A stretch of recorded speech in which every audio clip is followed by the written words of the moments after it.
Goeiedag en baie welkom by Insig, die program waar ons in diepte studie uit God se woord uit doen. Hierdie is ons laaste studie oor die boek van Exodus.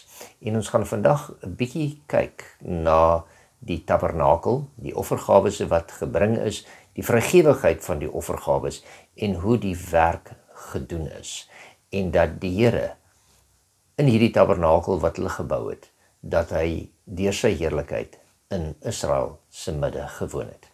Vandag, saam met my in die ateljee om hierdie studie te doen, Ronay Furstenburg, spreekdirekteur van Kompas Pastorale Bedieninge.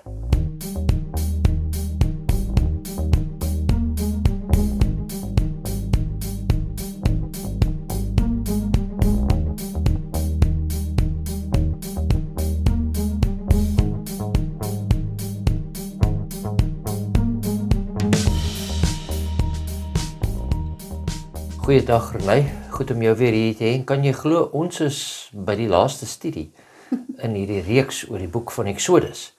En ons het nou al begin van waar Moses gegaan het om die Israeliete te gaan verlos, saam met die Here, om sy werktuig te wees, en waar hulle nou al deur die see is, deur die pla is, nie in daai volgorde nie, maar dwars deur alles is, en hulle is nou deur probleme al gegaan, en nou moet hulle die tabernakel bou, maak en beplan. En dit is ons fokuspunt vir hierdie dag. Baie welkom by ons, maar voor ons begin, kom ons buig ons hoofde saam. Vader, ons sê vir U dankie dat ons weer eens in die teenwoordigheid kan wees. Dankie vir hierdie pad wat ons reeds al kon gestap het, deur die boek van Exodus. En ons bid, Vader, dat U genade in hierdie uur weer eens vir ons genoeg sal wees en dat U vir ons insig uit U woord het sal gee, is ons gebed in Jesus naam. Amen. Amen. So kom ons gaan kyk na Exodus hoofstuk 40 vir ons afskopteks om hier te begin. Exodus hoofstuk 40 en daar lees ons vers 34 en vers 38. So ons sal sien 38 is die heel laaste vers. Dis die laaste vers. Vers 34 sê, toe het die volk die tent van samekoms, toe het die wolk die tent van samekoms oordek, en die heerlikheid van die Here het die tabernakel vervul. En 38 sê, want die wolk van die Here was bedags op die tabernakel, die vuur was snags daarin, voor die oë van die hele huis van Israel, op al hulle togte. Met ander woorde, hier voor ons nou begin, sien ons begin by die einde, en dan gaan ons 'n bietjie teruggaan. En hier sien ons dat, nadat alles ingerig was die Here teenwoordig in hulle midde. Dag en nag. Dag en nag, en hy was daar saam met hulle, met die wolk in die dag, en die vuurkolom in die nag. Tog net die laaste stukkie vergeet, wat hy sê, die Here was voor hulle oë daar. Ja, hy was in hulle teenwoordigheid. In hulle teenwoordigheid, op al hulle togte. So lank soos wat hulle in hierdie woestyn was, het hulle die Here visueel, kan ek dit so stel, in die huis van die Here gehad. Ja, en hier is die hele ding, as die wolk opgegaan het, dan het hulle al geweet, hulle moet begin oppak. Ek sit net so hier in my geestesoog sit ek en wonder, het Moses eers die opdrag gegee en gesê, die Here het vir my gesê, ons moet optrek, of het hulle die wolk sien opbeweeg, en dan weet hulle, hier gaan die instruksie van Moses afkom, maak nie saak watter ene nie, maar hulle was al so gewoond daaraan, en om dit te doen. Te beweeg wanneer die Here beweeg. Ja, en dan daardie gang te wees. En ons sal ook hier kyk, en as ons sien na die tabernakel, en ons kyk na die offerstelsel, dan sien ons, of van die, andersins kan ons ook praat van die heiligdomstelsel, dan sien ons, dit is eintlik die hele plan van verlossing wat vir ons uitgesit word, in hierdie tabernakel wat gebou is. Ons gaan nie soveel daarin kyk oor die verlossingsplan nie, maar ons gaan 'n bietjie meer kyk na van die ander dinge, oor hoe hulle dit gebou het, en die noodsaaklikheid daarvan. So, kom ons gaan voort met ons studie, en dan gaan ons na Exodus hoofstuk 35. Dis waar ons begin, so, dis 5 hoofstukke, so moenie bekommerd wees nie, ons gaan nie alles lees nie, want daar's 'n hele klomp gedeeltes wat vir ons net sê hoe hulle hierdie dinge gemaak het. So, hoofstuk 35, en dan lees ons die eerste 3 verse saam. Toe het Moses die hele vergadering van die kinders van Israel bymekaar laat kom, en aan hulle gesê, Dit is die woorde van die Here wat hy beveel het om dit te doen. 6 dae lank kan daar werk verrig word, maar op die 7de dag moet daar vir julle 'n heiligheid, 'n dag van volkome rus wees tot eer van die Here. Elkeen wat daarop werk verrig moet gedood word. Julle mag op die Sabbat geen vuur aansteek in enigeen van julle woonplekke nie. So hier kom ons by en dis eintlik vir ons baie goed om te verstaan dat hulle weer hier begin by hoofstuk 35 en hy vat hulle terug waar hulle reeds al die Sabbat moes begin vier het. Ons het gesien vroeër. Onthou, hierdie is nou 'n hele entjie later al wat hulle in die woestyn was. So hulle is nou binne hulle eerste jaar dat hulle in die woestyn is. Ons sal sien dat hulle die heiligdom ingerig het of sal ek sê geopen het, as ek dit nou in daai woorde kan sê, basies 'n jaar, want op die eerste van die eerste maand van die jaar, so dit was hulle tweede jaar. Die eerste ene is dit op die 15de van die maand het hulle uitgetrek mos uit Egipte uit. So daar sal ons sien dat die Here terugkom en hy sê, hoorie, maar onthou net, moet net nie vergeet van die Sabbat nie, want dit is 'n ooreenkoms tussen my en julle, dat ek julle God is en dat julle my volk is. En weer eens met die tabernakel kom dit daarin en die Here wys dit vir die volk. Maar dit is ook natuurlik weer baie belangrik vir hulle om daaraan herinner te word, want as jy mooi kyk, hulle het op die einde van die dag opdrag ontvang om hierdie tabernakel te bou. Hulle het belofte gekry dat sommige onder hulle spesiale genadegawes gaan ontvang en talente gaan ontvang om hierdie tabernakel op te rig. En is dit nie moontlik dat 'n mens soms dink jy kan jou talente wat die Here jou gebruik het vir die Here gebruik. En as ek dit op die Sabbat gebruik, dan is dit mos aanvaarbaar nie. Dat die Here tot vir hulle gesê het, en wanneer hulle nou kom by die bou van die tempel, hoorie, al is julle met my werk besig, op die Sabbat, om te bou, ja. Gaan julle nie werk aan hierdie bouwerk nie. Op die Sabbat is aanbiddingstyd. Dis nie boutyd nie. Ja, dis tyd dat ons saam kan kom en tyd met mekaar kan spandeer. Daar's hy. Wat dit op neerkom. Dit is interessant dat hy daardie sommer afskop met daai gedeelte. Ja. So dit sê vir ons daarvan en dan natuurlik die eerste keer dat ons van die Sabbat lees, kry ons heeltemal in Genesis. Reg aan die begin. Wat die Here gesê het en hy het op die 7de dag gerus en dit geheilig. So dit is ook 'n teken die Sabbat van die skepingsweek en van die aanbidding van die Skepper God, dat ons hom kan aanbid. So die Here bring hulle terug daartoe en dis ook 'n herinnering van die verlossing van Egipte wat hy hulle uitgebring het. So dit sien ons al die dinge daar wat daar vir ons inkom. En dan kan ons voortgaan en ons kan vanaf vers 4 hoofstuk 35 vers 4 tot 36 vers 7 kry ons 'n hele paar goedjies. Nou dis 'n baie klomp verse en ons gaan nie nodig hê om alles te lees nie. Maar as jy dalk vir ons sal begin vers 5 en 6 as ons dalk daarby kan uitkom en dan die res gaan net basies vir ons aan, maar jy kan daai stukkie vir ons lees. Neem van julle besittings 'n offergawe aan die Here, laat elkeen wat gewillig is in sy hart dit bring. Die offergawe van die Here, goud en silwer en koper en pers en purperrooi en bloedrooi stowwe en fyn linne en bokhaar. Okay, en so gaan hy aan en hy vra vir hulle al die goed wat hulle sal nodig hê om hierdie al die elemente wat hulle sal nodig hê om hierdie tempel mee op te rig.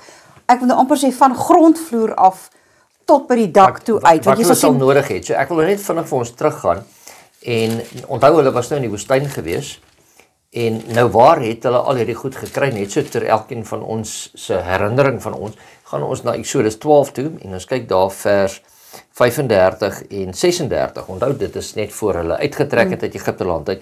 En dit sê en die kinders van Israel het gehandel volgens die woord van Moses. Hulle het van die Egiptenaars silwer goed en goue goed en klere geëis. En die Here het aan die volk guns verleen in die oë van die Egiptenaars en die het hulle versoek ingewillig. So het hulle dan die Egiptenaars berowe. Maar hier het die Here selfs daarin vir sy tabernakel wat gebou moet word, het hy dit vir hulle voorsien, en nou sê die Here, vir wat ek van julle voorsien het, bring vir my vrywillig terug, dit wat julle vir my wil gee. Nie alles wat julle daar gekry het nie, ek eis dit nie van jou hand nie, wat is jy bereid om te gee? Te gee, ja. En ja, dit daar's dan so pragtige les vir elkeen van ons daarin, nê. dit wat die Here vir jou mee seën en vir my mee seën met wat ons bymekaar maak in 'n maand. Kom ons stel dit nou maar so. Dis tog my en jou salaris. Ja. Dis wat vir ons werk. Dit wat ons bymekaar maak. Wat bring ek en jy terug aan die Here? Behalwe net vir ons talente om te sê, Here, ek sal vir u arbei, ek sal vir u dien in die kerk, ek sal evangelisasiewerk vir u doen, van my bronne wat ek het, en wat aan my toevertrou is, wat die Here tog vir my gegee het, wat bring ek terug na die Here toe, sodat sy huis in 'n goeie toestand kan wees, Ja.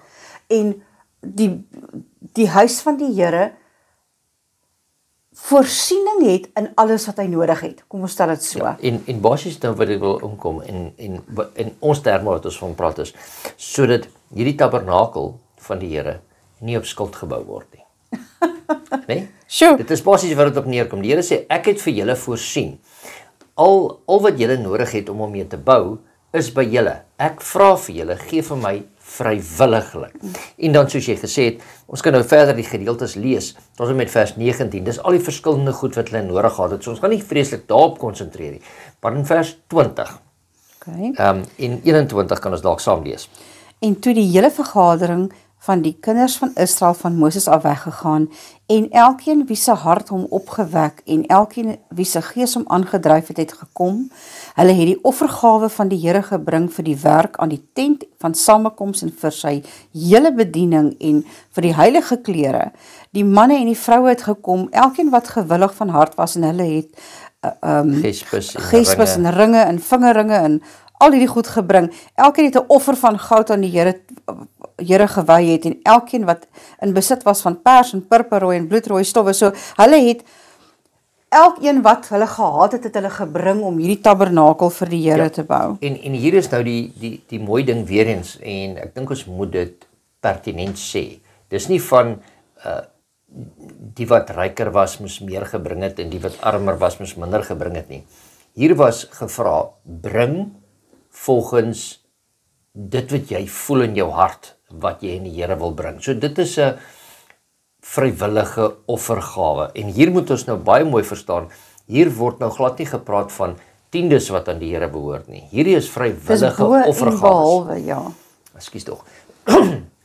Wat hulle vir die Here moet bring. Ja. En dit is weer eens so, wanneer die Here vir ons iets vra.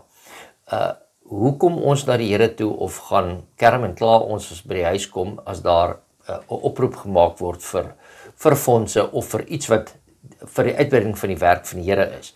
Hoe kom ons daarna toe en hoe bring ons dit? Bring ons dit vrywilliglik want ons sien die Here het dit vir ons gegee, of doen ons dit met 'n gekerm en 'n gekla op die ou ende van die dag? Ja, of kom ons met wat ons het, sodat ons hoop ander sal ons sien. Dat ons sal belangrik lyk wanneer ons dit wat ons het aflewer. Ja. Dit is ook nie met 'n opregte hart nie. Ja. So hier kom ons nou, en nou kom ons hier in vers 30 tot 35, sien ons daar, die Here het nie net gesê, ek het vir julle voorsien toe julle uit Egipte land uitgekom het, nou vra ek het terug nie, en hulle het gekom en hulle het gebring. En in vers 30 tot 35 sien ons dat die Here vir hulle selfs die seën gegee het, of die wysheid en die kennis gegee het, en ons het dit al in 'n vorige studie gedoen. Maar kom ons gaan net vinnig weer daardeur. Daarop het Moses aan die kinders van Israel gesê, kyk, die Here het vir Besaleel, die seun van Uri, die seun van Hur van die stam van Juda by sy naam geroep. En hy het hom met die gees van God vervul, met wysheid, met verstand en met kennis en bekwaamheid vir allerlei werk, om kunstige planne te bedink, om die uit te voer in goud en silwer en koper, en deur snywerk en stene wat ingelê moet word, en deur houtsneewerk, om werksaam te wees in allerlei kunsarbeid.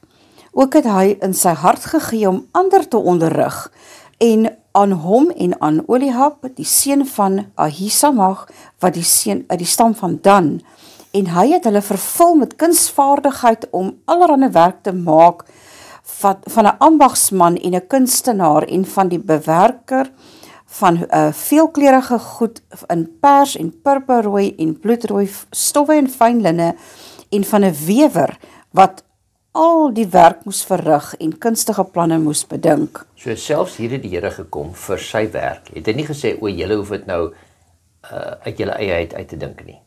Ek sal selfs my gees op hulle uitstort sodat hulle die wysheid kan hê om te doen. Dis mooi die woord wat in Afrikaans gebruik word, die kunsvaardigheid sal ontvang.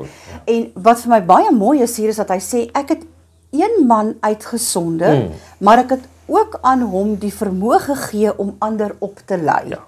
Om saam met sodat hy nie alleen hoef te werk. Dat hy nie alleen hoef te werk nie. So daar's vir ons al klaar 'n verskriklike groot waarheid in wat ek en jy moet leer.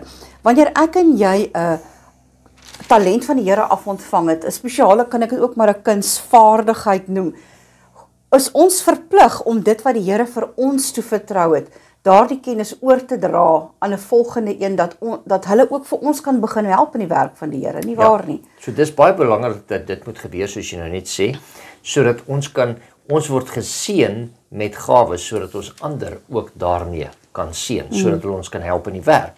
Nou dis maar baie interessant, die eerste gedeelte van hoofstuk 36, maar hier by vers 4 kry ons 'n baie interessante inligting, as ek dit so kan stel.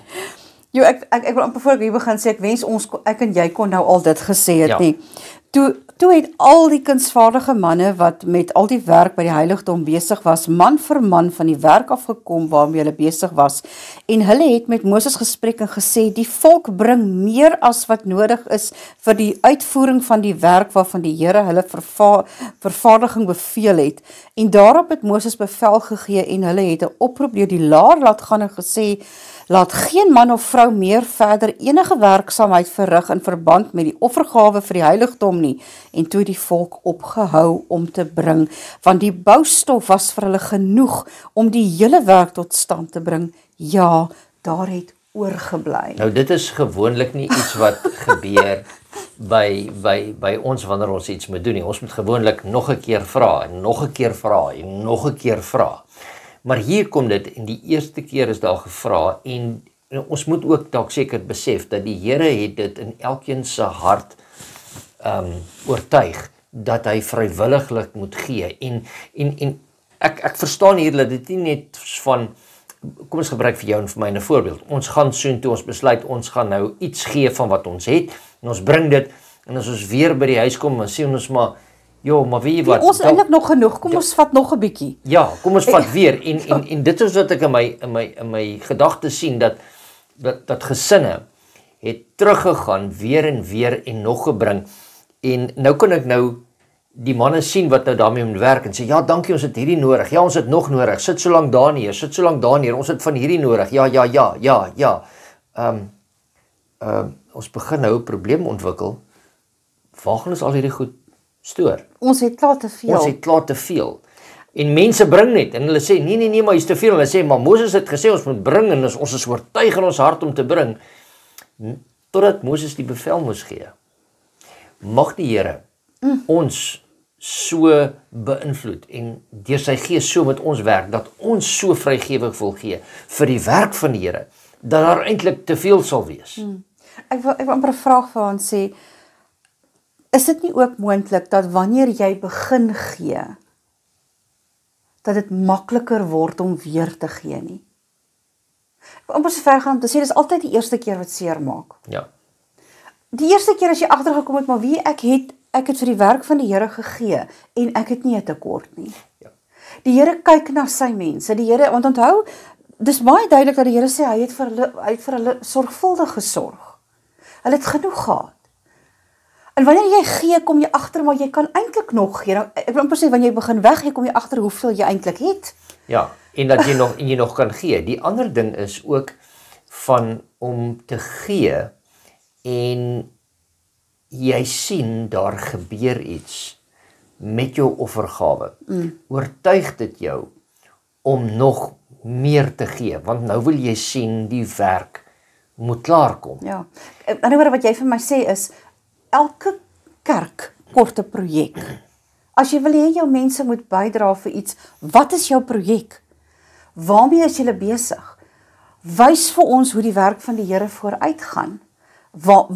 Wat aan die gebou kan ons aan werk? So ons kort 'n projek. Ja, en wat kan ons bring? En dan, as ons gebring het, dan wil ek amper sê, En ekskuus, hy het ook 'n hele lys gegee. gelys gegee van dit is wat ons nodig het, so bring dit, nou bring hulle dit, maar nou sien hulle dit wat hulle gebring het, word werklik waar gebruik vir die doel waarvoor dit gegee is. Ja. En hulle sien hulle gaan vooruit. Ja. Maar jy weet baie keer dat ons dalk nie, ons weet nie wat om te gee nie, want ons weet nie wat die kerk nodig het nie. Is dit nie dalk ook 'n situasie wat ons in sit nie? Dalk moet die kerk begin sê, luister hierso, dit en dit is ons projekte, dit is wat ons nodig het. Ja, ek moet vir jou sê, ek het in vorige distrikte waar ons gewerk het, dan as ons gekom het en ons gaan bouwerk doen, ek onthou in my vorige distrik, moes ons die een saal klaarmaak. En daar was afgekondig en ons het die mense laat weet en ons het gesê, maar ons gaan X bedrag nodig hê om die werk klaar te maak, want dit was die kwotasies gewees. Maar toe het van die mense gekom en gesê, maar ons het 12 deurkosyne nodig. Ons het 12 deure nodig. Ons het die slotte daarvoor nodig. Ons het staal nodig vir die wering. Ons het soveel sakke sement nodig vir die vloer. Ons het sand nodig. En mense het gekom en hulle het op die einde van die maand gegaan en dan sement gaan koop en dit laat aflewer by die kerk waar dit nodig was. En dit is 'n ander manier van gee, dan voel jy sien jou goed daar aankom. En dit is nie net van net geld wat jy gee nie. En dit is wat hier gebeur het, want hulle het goed gebring wat gebruik kon word, sodat dit verander kan word vir die werk van die Here. Dit is 'n fantastiese idee. So, nou gaan ons oor en ons sien, maar daar word die tabernakel nou, uiteindelik word hy nou gebou. En ons sien in die vorige verse daar, het vir ons gepraat van, weer eens in ons vorige studie het ons gepraat van die tent van samekoms, en dit was waar Moses met die Here gepraat het. So hier word dan nou half en half ook na die tabernakel verwys as die tent van samekoms waar die volk saamgekom het. So ons moet net nie die twee met mekaar verwar nie. Ons is nou by die tabernakel, nê. En vanaf vers 8 sien ons daar, dis die samestelling van die tabernakel. Nee, so as ons net so dalk daar eerste paar verse daar kan lees. So dan almal wat kunsvaardig was onder die werksmense, die tabernakel uit 10 tentdoeke vervaardig, uit fyn dubbeldraad linne en pers en purperrooi en bloedrooi stowwe, en gerubs as kunswerk het hy dit gemaak. Ok, so nou beskryf hy dit daar vir ons nou, as ons verder gaan, kom ons kyk byvoorbeeld net vers 12, net 50 lissies het hy gemaak aan die een tentdoek en 50 lissies het hy gemaak aan die rand van die tentdoek, wat aan die tweede stel behoort het. Die lissies was die een teenoor die ander. En so kan ons deur hierdie hele gedeelte gaan, ons sien daar word spesifieke opdrag gegee van hoe goed gemaak moet word en hoe die presiese mates ook deurgegee word. So, dis baie interessant dat die Here baie spesifiek is oor hoe die goed gemaak moet word en waarvan dit gemaak moet word. Dit het nie van die ambagsmanne afgehang nie, dit het nie van Moses afgehang nie, maar dit was die plan wat die Here deurgegee het en gesê, hiervan moet dit gemaak word. So die Here is baie spesifiek oor dit wat hy wil hê, want hierdie hele tabernakelstelsel, die heiligdomstelsel, gaan op die einde van die dag die verlossingsplan wat Christus vir ons bewerkstellig het, verteenwoordig en leer vir die volk. Ja.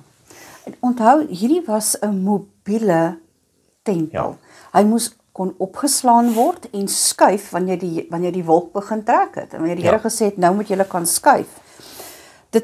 Ek wil tog vir u aanmoedig om hierdie vers hoofstuk 35, 36, 37, 38 te gaan lees in besonderheid. Dit is soveel mooi detail wat vir jou gegee word, presies hoe hierdie hele tempel uiteengesit is en uitgelê is, dat die orde daarin is eintlik ongelooflik. Ja. Dit was nie 'n kwessie van maak vir my 'n tent, soos jy nou gesê het, volgens jou idee van hoe hy moet net min of meer staan.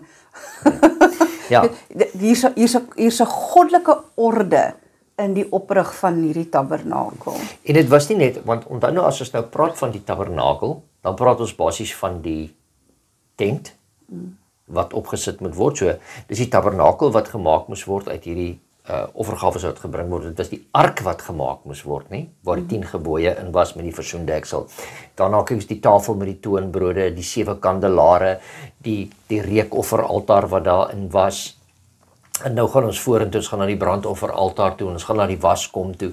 Al hierdie dinge is spesifiek vir Moses getoon het, moes volgens 'n spesifieke manier gemaak word. Selfs die klere van die priesters, die reukwerk wat moes amper die resep wat moes gebruik word vir die reukwerk, die olie, alles en alles het 'n baie spesifieke metode aangehad waarvan nie afgewyk kon word nie. En alles is gebou soos jy nou gesê het volgens daardie wat die Here vir Moses getoon het. So die Here is baie spesifiek. En dis wonderlik om te weet dat die Here so spesifiek is en dat hy alles in plek stel sodat alles wat hy vir hulle gegee het daar, wat hy ook dan nou vir ons gee natuurlik, mooi kan wys op die verlossing wat hy vir ons bewerkstellig het. Dat daar nêrens 'n foutjie ingekom het nie. Ek dink ons moet ook onthou, wat was een van die grootste redes hoekom die Here soveel tyd gespandeer het om hierdie volk wat hy nou uit Egipte land uit laat kom het, dit bring nou ons hele lesse wat ons in die 13 weke nou al gestudeer het bymekaar. Wat was die doel hiervan? Dis basies tweeledig. Hulle moes leer om hulle God ten volle te vertrou. Hulle moes leer wie hy is, dat hy die soewereine God is, en dat hulle, sodat hulle hom aan die volke waantoe hy hulle gestuur het, op die korrekte manier kon tentoonstel en voorstel en oorbring. Is dit nie maar presies dieselfde wat die Here van jou en van my verwag nie? Ja, dat ons dit ook moet doen en dat ons dit ook aan ander kan vertel. Nou, die tabernakelstelsel, en dit is nie 'n studie vir vandag nie, maar dit het bestaan uit daaglikse offers wat hulle daagliks moes bring.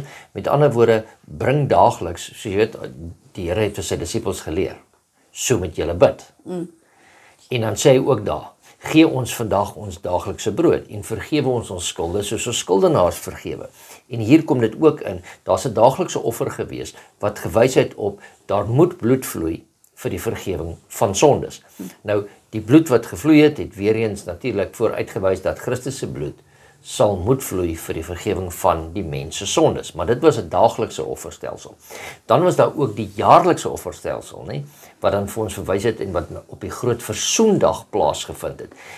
En dit is waar die lam wat vir God gekies is dan geslag sou geword het, en dit wys vir ons na Christus wat self gekom het, wat die sondes wat almal se sondes vergewe het. En ons weet natuurlik wat daarna gebeur het, nê, dat alles is gereinig het, so, en ons weet dat Christus ook besig is vir ons om in te tree in hierdie, nie die aardse heiligdom of die tabernakel nie, maar die hemelse. So al daardie in die verlossingsplan kom vir ons alles saam mooi uit, en dit wat Moses hulle hier begin het. Ek dink ons moet daarom net so vinnig 'n tydjie vat om 'n sekonde vat om net te verstaan hoe hierdie tabernakel, die heilige, die allerheiligste, hoe al hierdie dan nou uiteindelik wys na die verlossingsplan wat vir ons gegee is. Onthou in die eerste plek het die Here gesê dat hierdie tabernakel wat hulle moes gebou word volgens die voorbeeld wat vir Moses getoon was op die berg. So dit wys vir ons na die hemelse voorbeeld van die troonkamer van God self. So kom ons vat dit van die Here se kant af. Jesus kom in die allerheiligste gedeelte in, vanuit die troonkamer van die Here in. Die reukofferaltaar het voor die gordyne gehang, en dit stel die gebede van die heiliges voor. So as gevolg van die gebede en die smekinge van die heiliges het Jesus gekom. Hy het in die heilige gedeelte inbeweeg. Hy het geword die lig van die wêreld, daar's jou kandelare, en die brood van die lewe, daar's jou toonbrode. Hy het uitgestap buitekant toe in die voorhof in, hy is gedoop, en toe het hy gesterf op die offeraltaar. Dit was die lewenspad wat die Here vir jou en vir my hoe hy na ons toe gekom het, Immanuel, God met ons. God met ons, hoe hy na ons toe gekom het. Nou, hoe kom ons na die Here toe? Ons vat net die pad en ons stap weer om terug na die Here toe. Hoe werk dit? Ons kom by die offeraltaar, ons aanvaar vir Jesus Christus as ons offerlam, vir die kruisdood wat hy vir ons aanvaar het, as die seun van God. Volgende is die waskom, so ons laat ons doop. Na die doop aanvaar ons hom as die lig van die wêreld, en ons word die lig van die wêreld, né? Ons aanvaar hom as die brood van die lewe. Die brood van die lewe is ook ons woord wat hy vir ons gegee het. So daar's 'n studie wat moet gebeur, daar's groei wat moet plaasvind. En ons is op hierdie stadium nou daar voor die gordyne waar ons aan die reukofferaltaar waar ons gebede opstuur in die Heilige Gees, ons gebede vat tot by die troon van God self en ons verwag ons meester wat gaan kom met die wederkoms. Dit is so pragtig. Ons kan wees waar hy is en dan vat hy ons na die allerheiligste toe. Kan jy sien, dit is 'n baie mooi toonbeeld. Simboliek is ongelooflik. Wat daarin is vir ons. Nou net so vir die selfstudie kan jy gaan kyk na Hebreërs 8 en 9, die 2 hoofstukke, en jy kan dit gaan deurlees en daar verwys hulle ook na hierdie tabernakel wat gebou is, maar dat daar 'n hemelse tabernakel is, soos wat jy nou net vir elkeen van ons gesê het. So dit is baie interessant. En nou kom ons by hoofstuk 40 en hulle het hom nou klaar gebou, hulle het hom opgerig. Miskien kan ons kyk daar vanaf vers 34. Ek dink dit was die eerste verse wat ons gelees het, maar ons kan dit net weer vinnig herhaal. Toe het die wolk die tent van samekoms oordek en die heerlikheid van die Here het die tabernakel vervul, sodat Moses in die tent van samekoms nie kon ingaan nie, omdat die wolk daarop gerus en die heerlikheid van die Here die tabernakel vervul het. En as die wolk van die tabernakel af optrek, het die kinders van Israel elke keer weggetrek op al hulle togte. Maar as die wolk nie getrek het nie, dan trek hulle nie weg nie, totdat dit weer optrek. Want die wolk van die Here was bedags op die tabernakel, en vuur was snags daarin voor die oë van die huis van Israel op al hulle togte. So hier sien ons waarmee ons nou begin het in die begin. Die Here was daar, nadat die tabernakel ingewy is, op die eerste dag van die maand Nisan, na 'n jaar het die Here in hulle teenwoordigheid kom bly. Min het Israel geweet, dat hulle vir nog 39 jaar in die woestyn gaan rondwandel, as gevolg van hulle hardnekkigheid. Want dit was nie die plan van die Here, om hulle so lank daar te laat bly nie, maar dit was die plan van die Here, sodat hulle reg kon wees, om die beloofde land te kon binnegaan. So, maar hier is ook die ding dan vir ons. Die Here is ook fisies by elkeen van ons deur die Gees wat Christus verteenwoordig hier op aarde. So met ander woorde, soos wat hulle Christus kon sien, letterlik in die wolk en letterlik in die vuurkolom, kon weet dat God naby hulle is. So moet ons ook besef en weet dat God elke dag naby ons is en in ons teenwoordigheid is en dat ons geen tree of verder te gaan nie. Hier is die ander mooi les. Wanneer die wolk stil staan, staan stil. Wanneer die wolk beweeg, moenie stil staan nie. Beweeg. So hier is die hele ding.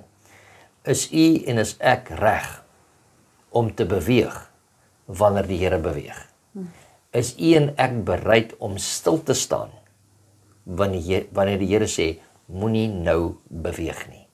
Want as ons dit doen, bly ons in sy teenwoordigheid. Absoluut.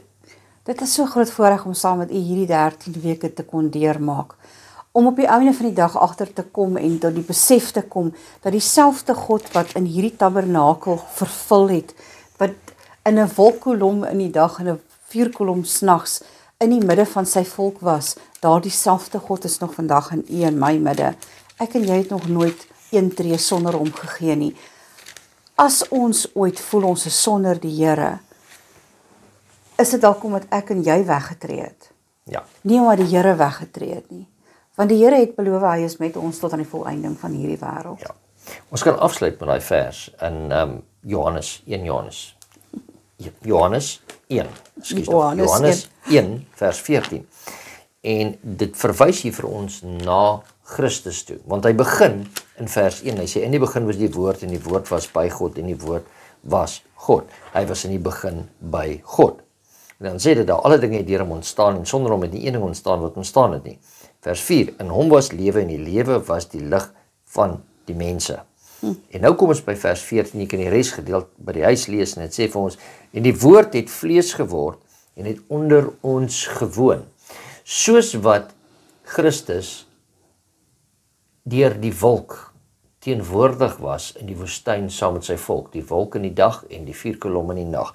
So het hy ook na sy mense toegekom, honderde jare daarna, en in hulle midde kom woon.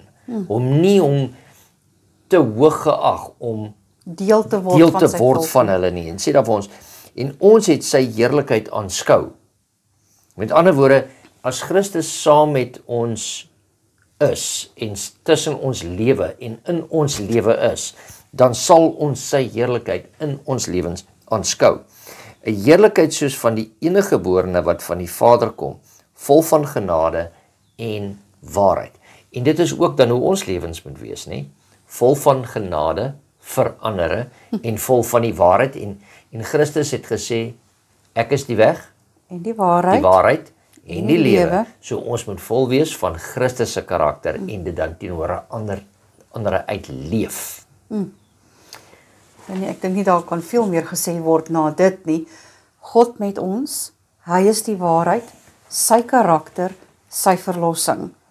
Ja, en nou net so om af te sluit, ons verwag ook dat die Here gaan kom, soos jy net nou vir ons verduidelik het, in daai gedeelte wat jy vertel het van hoe die simboliek werk van die tabernakel, en in hoofstuk 21 van Openbaring sien ons dit.